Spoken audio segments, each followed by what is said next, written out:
If I Ran the Zoo by Dr. Seuss.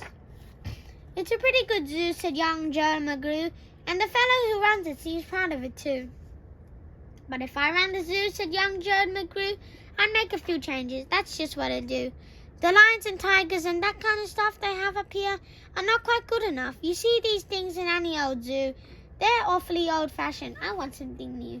So I'd open each crate and lock every pen, let the animals go and start over again. And somehow or other, I think I could find a beast of a much more unusual kind. A 4-footed lion's not much of a beast. The one in my zoo will have 10 feet, at least. 5 legs on the left and 5 more on the right. Then people will stare and they'll say, "What a sight! This new keeper Joe's quite keen. That's the goldenest lion I ever have seen." My new zoo, McGrew Zoo, will make people talk. My new zoo, McGrew Zoo, will make people gawk at the strangest odd creatures that ever did walk. I'll get for my zoo a new sort of a hen who roosts in another hen's top knot, and then another roosts in the top knot of his, another in his, another in his, and so forth upwards on. Gee whiz. But that's just a start. I'll do better than that. They'll see me next day in my zookeeper's hat, coming into my zoo with an elephant cat. They'll be so surprised they'll all swallow the gum. They'll ask when they see my strange animals come, "Where do you suppose he gets things like that from? His animals all have such very odd faces. I'll bet he must hunt them in rather odd places." And that's what I'll do, said young Joe McGrew. If you want to catch beasts you don't see every day, you have to go places quite out of the way.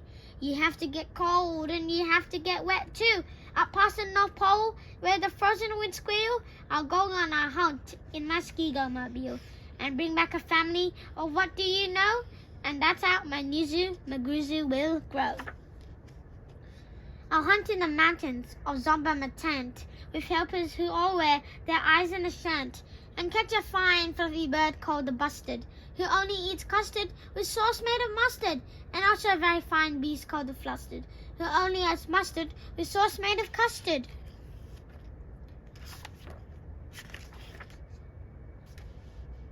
I'll catch them in caves and I'll catch them in brooks.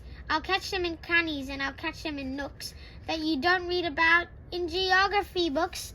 I'll catch them in countries that like no one can spell, like the country of Madapapel.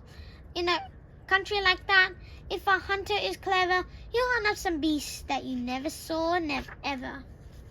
I'll load up 5 boats with a family of jotes, whose feet are like cows but wear skirkin coats, and sit down like dogs but have voices like goats, excepting they can't sing the very high notes. And then I'll go to the wilds of Nantasket and capture a family of lugs in a bucket. Then people will say, "Now I like that boy heaps. His new zoo, McGrew Zoo, is growing by leaps. He captures them wild and he captures them meek. He captures them slim and he captures them sleek. What do you suppose he will capture next week? I'll capture one tiny. I'll capture one cute. I'll capture a deer that no hunter would shoot. A deer that's so nice he could sleep in your bed if it weren't for those horns he has on his head. And speaking of horns that are just a bit queer, I'll bring back a family of very old deer. A father, a mother, 2 sisters, a brother, whose horns are connected from one to the other, whose horns are so mixed they can't tell them apart. Can't tell where they end, can't tell where they start. Each deer's mighty puzzled. He never yet found if his horns are hers or the other way round. I'll capture one fat. I'll capture them scrawny. I'll capture a scragglefoot, Malagatawny, a high-stepping animal as fast as the wind from the bristling sands of the desert of Zin. This beast is the beast that the brave chieftain ride when they want to go fast to find some place to hide. A Malagatawny is fine for my zoo, and so is a chieftain. I'll bring back one too. In the far western part of South Carolina, of East Donka, lives a fine animal called a Iota. I'll capture one who's much even finer in the northeast and west part of South Carolina. when people see him. They'll say now by thunder, this Zoo McGrew's zoo is really a wonder. Most beasts are quite friendly, but still in some lands, some beasts are too dangerous to catch with bare hands. For those that are ugly, vicious and mean, I'll build a bad animal catching machine. It's rather expensive to build such a kit, but with it, a hunter can never get bit. A zoo should have bugs, so I'll capture a throw who legs a snarl up in a terrible snarl. Then I'll go out and capture some chugs, some keen chewed, mean chewed, bean chewed bugs. Then I'll go to the African island of Yucca and bring back a tizzle-top, Tuffa Mamurka, a kind of canary with quite a long throat. His neck is so long, if he swallows an oat for breakfast the first day of April, they say, he has to go down such a very long way that it gets to his stomach on the 15th of May. I'll bag a big bug who is very surprising, a fellow who has a propeller for rising and zooming around making cross-country hops from Texas to Boston with only 2 stops. Now that sort of thing for bug is just tops. And when I've caught him, the next thing you know, I'll go and I'll capture a wild tic-tac-toe with X's that win and zeros that lose. He'll look mighty good in the zoo of McGrew's.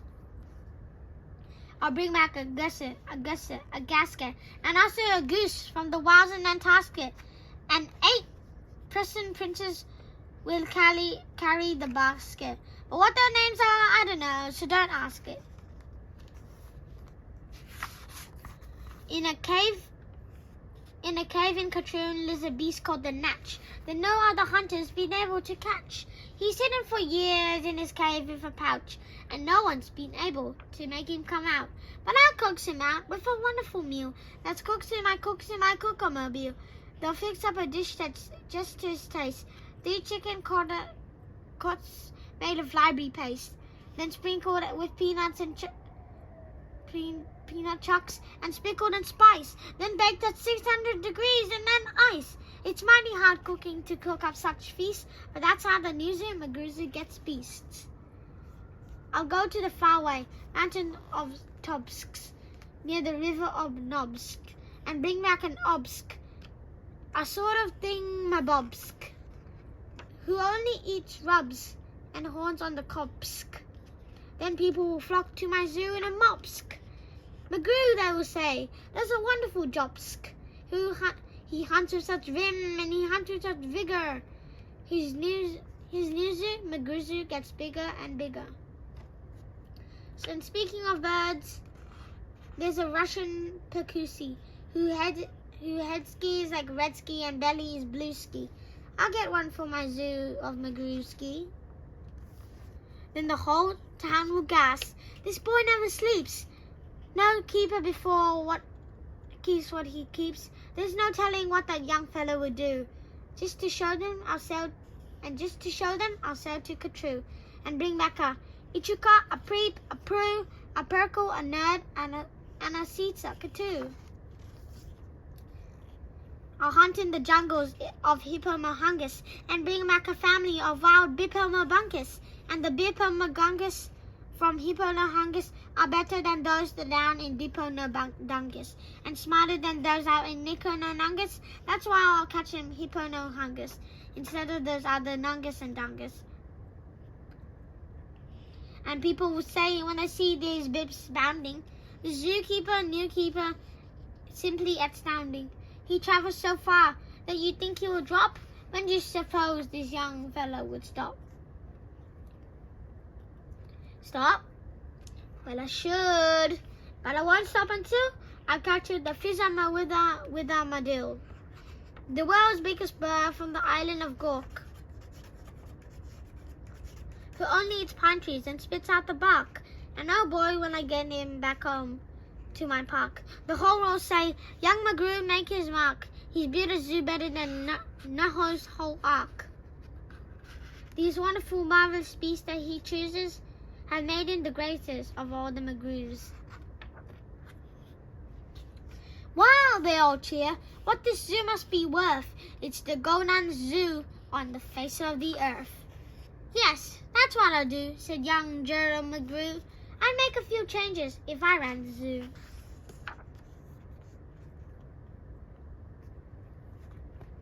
Thank you, Dr. Seuss! See you in the next video. Bye.